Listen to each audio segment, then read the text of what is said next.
Hello Denver, napatawag ka. Masiglang bati ni Christine kay Denver na nasa kabilang linya. Christine, pasensya na kung naistorbo kita. Tatanungin ko lang kung hindi ka ba busy bukas? Sagot ni Denver. Ha? Hindi naman ako busy. Bakit? Tanong ni Christine. Aayain sana kitang mag-lunch bukas kung pwede ka? Sagot ni Denver. Sure. Sige, pupunta ako. Send mo lamang sa akin kung saan tayo magla-lunch at pupunta ako. Excited na sagot ni Christine habang ngiting-ngiti pa ito. Ngayon na lamang kasi siya ulit tinawagan ni Denver kaya naman walang pagsidla ng sayang nararamdaman niya ngayon. Sige, isasend ko na lamang sa iyong address kung saan tayo magla-lunch bukas. May surprise rin kasi ako sa iyo bukas. See you tomorrow. Sige na, magpahinga ka na ulit. Sagot naman ni Denver at sa kanya pinutol ang tawag nila ni Christine. Di naman na pinansin ni Christine ang pagputol agad ni Denver ng tawag nila dahil sobrang saya niya ngayon dahil tinawagan siyang muli ni Denver at inaya pa siya na mag-lunch. Kinabukasan, sobrang agang nagising ni Christine o mas madaling sabihin na hindi talaga siya halos makatulog magdamag. Excited na kasi siya sa pagkikita nilang muli ni Denver. Tila ba nawala rin ang mga iniinda niya kahapon na sakit ng katawan. Pagkababa ni Christine ng kanilang hagdan, napatitig na lamang sa kanya ang kanyang ina dahil bihis na bihis siya at todo makeup pa talaga. Anak, saan ang punta mo? Ba't parang ayos na ayos ka ata ngayon? Nagtatakang tanong ni Claudia sa anak dahil posturang-posturang anak niya habang ngiti-ngiti pa ito. Mom, makikita po kami ni Denver ngayon. Inahin niya po ako mag-lunch. Pagbabalita ni Christine sa kanyang ina. Talaga? Nagkaayos na ba kayo? Tanong ni Claudia. Mom, hindi naman po kami nagkagalit ni Denver. Sadyang busy lamang po siya kaya hindi niya po ako napaglalaanan ng oras.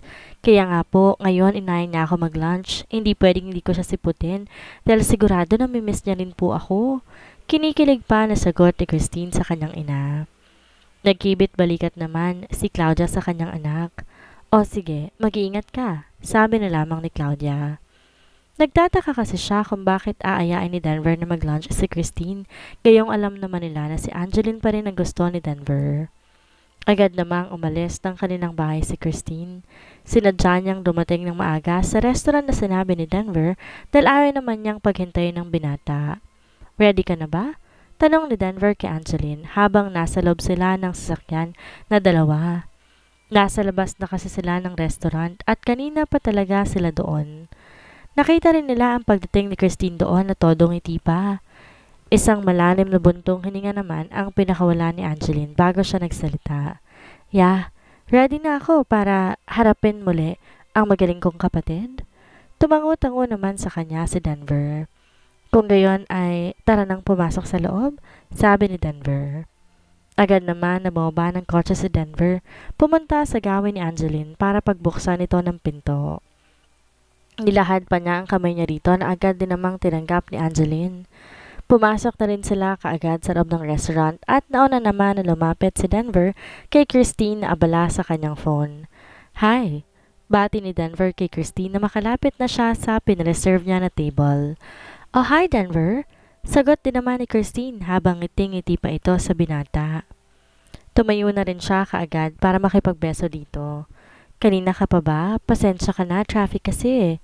Sabi ni Denver, saka siya naupo. Di naman, halos kararating ko pa lamang din naman, sagot ni Christine. Ganun ba? Gutom ka na ba? Pwede saglit lang? Sabi ni Denver kay Christine, saka siya lumingon sa may gawin ng pintuan ng restaurant. Hindi pa naman ako nagugutom. May hinihintay pa ba tayo? May iba pa tayong kasama mag-lunch ngayon? Nagtataka ng tanong ni Christine dahil wala namang nabanggit sa Denver kagabi na mayroon pala silang kasama ngayon. Kaya ang buong akala ni Christine, lunch date nila ito ni Denver. Yup, saglit lamang at nag-CR lamang siya, sagot ni Denver. Dumiretso kasi sa CR si Angeline pagkapasok nila ng restaurant. Kanina kaya naon nang lumapit si Denver kay Christine. Katahimikan naman ang namayani sa kanilang dalawa hanggang sa merong lumapit sa pwesto nila. Napatingin naman si Christine sa babaeng nakatayo sa may harapan ng table nila at gano'n na lamang ang panlalaki ng mata niya dahil hindi niya inaasahan na makikita niyang muli ang taong ito. Ate? Hindi makapaniwalang sambit ni Christine pagkakita niya kay Angeline.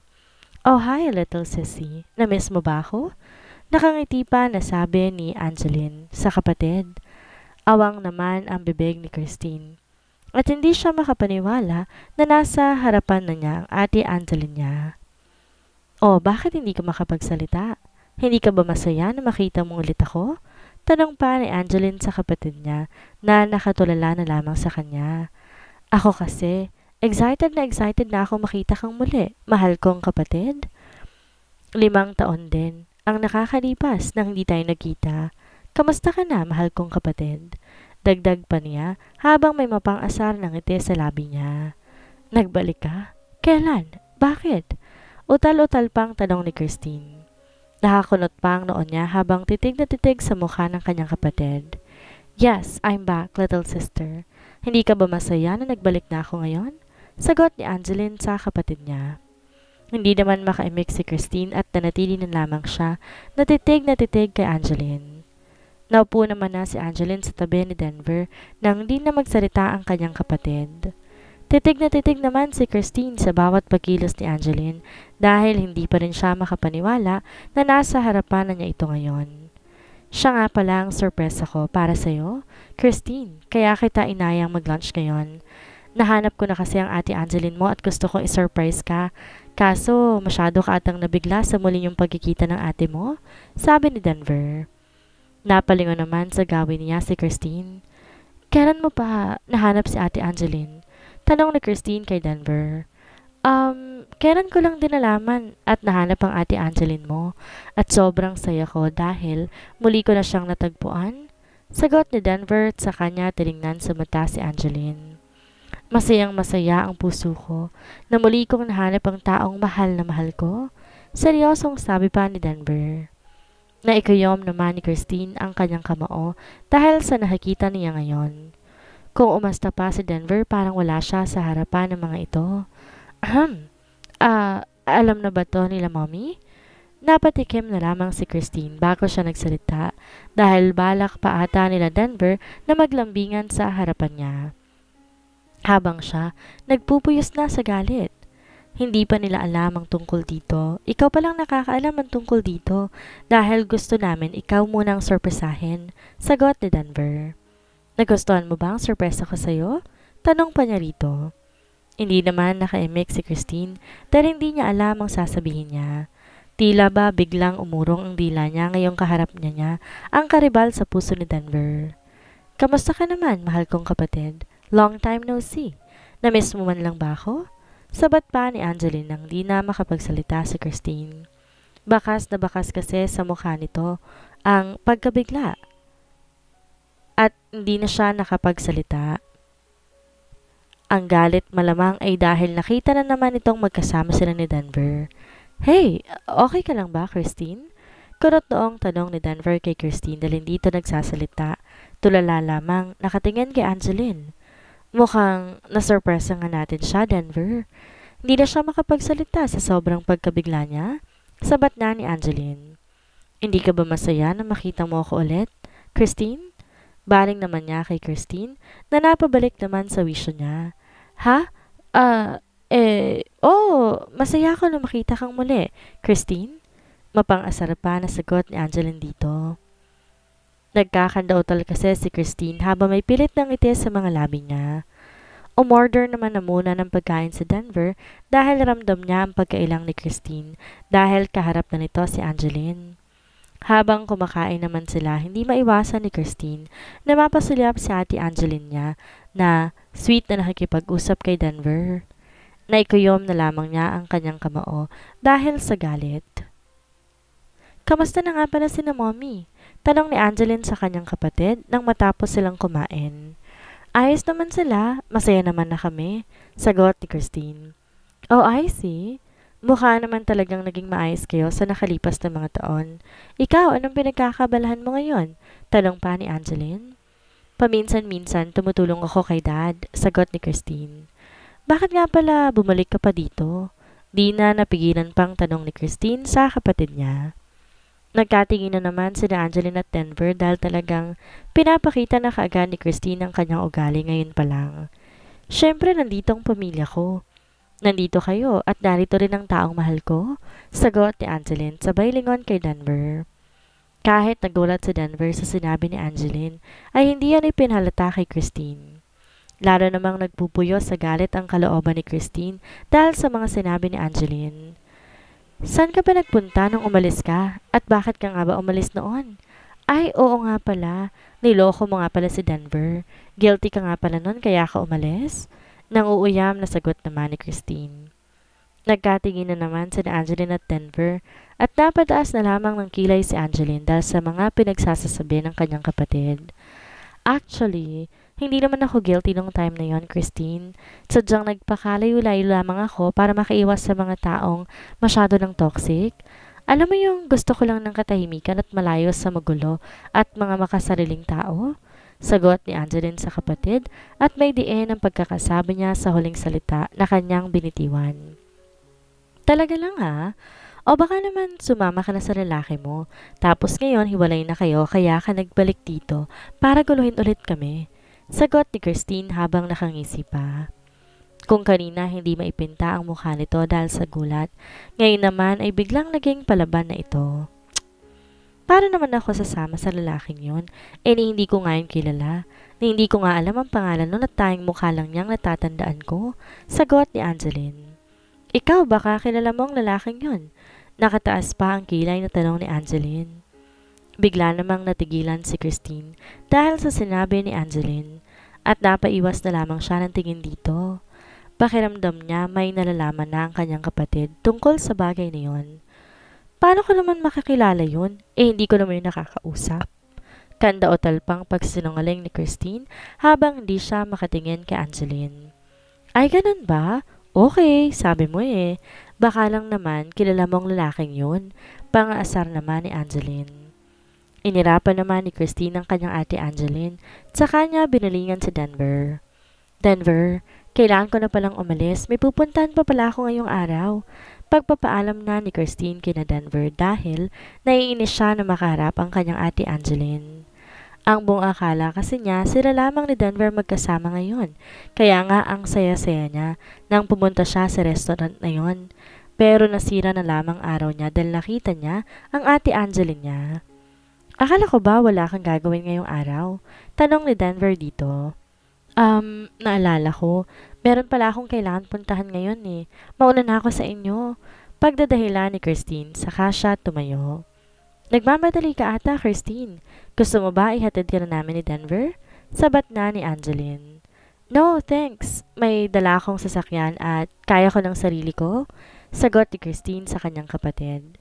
Sige ha, mauna na ako sa inyo. Bye! Pagpapaalam pa niya at saka siya dire-diretso na naglakad palabas ng restaurant na yon at di na rin niya hinintay pa na makapagsalita sina Denver at Angeline. Nang mapansin ni na Angeline at Denver na nakalabas na ng restaurant si Christine, sabay pa silang napabuntong hininga na dalawa. Grabe, ibang-iba na talaga ang kapatid ko na yon. Sa pinapakita niyang ugali ngayon, hindi talaga malabo na nakaya niyang gawin sa akin yun dati. Hindi ko akalain na kaya niya ako iset up para lamang sa sarili niyang kaligayahan. Hindi makapaniwalang sabi ni Angeline kay Denver. Kahit ako nagulat sa inasta niya kanina. Ngayon ko lamang siya nakita na maging ganon kaya naman di ako makapaniwala. Hindi na siya ang dating Christine na nakilala ko. Sagot naman ni Denver. Masyado yatang nabulag ang kapatid ko sa pagmamahal niya sa'yo. Kaya kahit ako na sarili niyang kapatid, nagagawa niya ng hindi maganda para bumalik ka lamang sa kanya. Sagot ni Angeline kay Denver. Siguro nga, pero hindi sapat na dahilan yon para gawin niya ang ganong bagay sa sarili pa niyang kapatid. Paano kung napahama ka ng gabing yon? Paano kung pinagsamantalahan ka ng lalaking yon? Masyado siyang naging makasarili, kaya niya nagawa yon? Sagot ni Denver. Wala na tayong magagawa kung gano'n na talaga ang ugali ng kapatid ko. Ang gusto ko na lamang mangyari ngayon, paaminin siya sa nagawa niya sa akin. Sagot ni Angeline. Kung yan ang gusto mo, sige, hahayaan kita. Pero kung ako lang masusunod, pagbabayarin ko na talaga ang dalawang yon. Sagot ni Denver. Napabuntong hininga naman si Angeline. Nung una kasi ang gusto niya, makapaghiganti na kaagad sa kanyang kapatid. Pero naiisip niya na paaaminin niya na muna to sa ginawa nito. O kung di niya man mapaamin, huhulihin niya sa mga salita nito. Dahil baka madulas din to sa mga ginawa nito sa kanya. Hindi rin naman kasi siya ganon kasama para gawan ng masama ang sarili niyang kapatid. Ang mabuti pa, umuwi na lamang muna tayo dahil naghihintay ng kambal sa atin. Naipangako ko kasi sa kanila na ititreat ko sila ngayon. Sabi pa ni Denver kay Angeline. Tumango na lamang naman si Angeline dahil wala na rin naman siyang gagawin pa roon dahil umalis na nga si Christine. Dumaan na muna sila, Angeline at Denver sa isang fast food chain para bumili ng treats para sa kambal. Kahit kasi nasa Manila na sila, hindi pa muli nila itong sinasama sa mga mall dahil baka may makakita na kasama nila ang kambal. Nag-iingat lamang din kasi sila dahil mga bata pang kambal at ayaw naman nilang madamay ang mga ito sa gulo ng kanilang mga magulang. Agad na rin naman umuwi sina Angeline at masayang-masaya silang sinalubong ng kanilang kambal na anak. Akala ko ba hinaharang mo ang mga tao na inutusan ni Denver para maghanap kay Ate Angeline? Bakit ngayon magkasama silang dalawa at parang nagkabalikan ng ata sila? Galit na bulyaw ni Christine kay Paulo pagkapasok niya sa opisina nito sa bar. Hey, relax! Ano bang problema mo? Kararating mo ba lang ang init na kagad ng ulo mo? Tanong ni Paulo sa dalaga na nagngingit-ngit na sa galit. Relax ka pang nalalaman dyan. Akala ko ba binayaran ka ng tao para pigilan ang mga tauhan ni Denver na naghahanap kay Ate Angeline? Niloloko mo lang ba ako? Kasama sa usapan natin ang tungkol sa bagay na yon, kaya hinayaan kitang gawin ang anumang gusto mong gawin sa akin. Galit pang sigaw ni Christine sa binata na prente namang nakaupo sa swivel chair nito. Hindi kita niloloko, Christine. Totoong may binayaran akong tao para magbantay sa mga binabayarang tao ni Denver para maghanap kay Angeline. Malay ko ba kung may pasekreto pa pala siyang binayaran, di ba? Tsaka ano ba kasing pinagpuputok ng butsi mo dyan? Naliligayahan ka rin naman sa ginagawa ko sa'yo Bale walang sagot ni Paolo kay Christine. Mga walang kwenta naman pala yung mga tao mo Dahil nagkita na ulit sina Denver at Ate Angeline. Wala na lahat, kwenta mga pinagkagagawa ko dahil magkasama na naman silang dalawa ngayon. Ines na sabi pa ni Christine. E di sumuko ka na lang talaga. Wala ka naman na kasing magagawa pa dahil nga ayaw naman na sa'yo talaga ni Denver. Ikaw lang naman tong pinagsisiksikan ng sarili sa taong ayaw naman sa'yo, sagot ni Paulo. Lalo namang nainis si Christine dahil sa sinabi ni Paulo. Lahat kasi ginawa na niya para lamang di na muling mag-cruise ang landas nila Denver at Ate Angeline niya. Kaya nga hindi rin siya makatanggi-tanggi talaga kay Paulo dahil isa rin yon sa mga dahilan niya. Inutusan din kasi ni Christine si Paulo na pigilang magkita muli si Angeline at Denver. Sa nakalipas na 5 taon, palaging hinaharang ng tauhan ni Paulo ang mga inuutusan ni Denver na maghanap kay Angeline. Binabayaran nila ito para hindi na maghanap pa kay Angeline at inuutusan nila tong sabihin na hindi talaga nila mahanap si Angeline. Napaniwala naman doon si Denver kaya naman inabot na ng 5 taon bago pa niya muling nakita si Angeline. Ilang beses na rin siyang nagpapalit-palit ng mga tao para mahanap lamang si Angeline pero lahat ng yon nasusuhulan ng mga tauhan ni Paulo. Walang kaalam-alam si Denver na nagbabayad siya ng tao na hindi naman sinusunod ang iniuutos niya. Hindi ako makakapayag dahil akin lamang si Denver. Akin lamang siya. Ines na sigaw ni Christine. Iiling-iling naman si Paulo habang tinitingnan niya si Christine. Hindi niya rin talaga maintindihan ng dalaga dahil patay na patay to kay Denver, kahit na napakatagal na nitong iniiwasan ni Denver. Bahala ka kung anong gusto mong gawin, sagot ni Paulo sa dalaga. Agad naman na umalis si Christine sa opisina ni Paulo. Pabagsak pa niyang sinara ang pinto doon dahil sa inis niya. Ang buong akala niya kasi hindi na magtatagpo pang muli sila ni Denver at ng Ate Angeline niya. Diretso naman nang umuwi sa kanilang bahay si Christine. Pagpasok niya ng kanilang bahay ay naabutan pa niya ang kanyang ina na nakaupo na sa kanilang sala. O iha, nandito ka na pala. Ang bilis mo naman yatang nakipagkita kay Denver. Tanong ni Claudia kay Christine. Teka, may nangyari ba? Bakit kanya na itsura mo? Tanong pa niya na mapansin niyang di maipinta ang mukha ng kanyang anak. Alam niyo po ba, Mom, na nagbalik na po si Ate Angeline?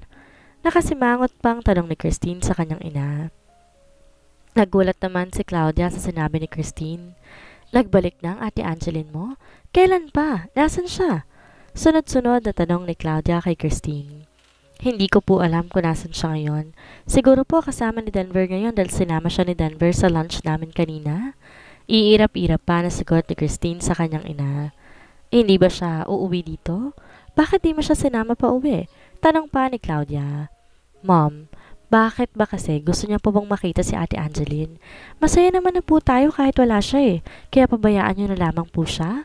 Ines na sagot ni Christine sa ina. Kung bakit ba kasi bumalik-balik pa si ate? Dagdag pa ni Christine. Ano bang pinagsasasabi mo dyan, Christine?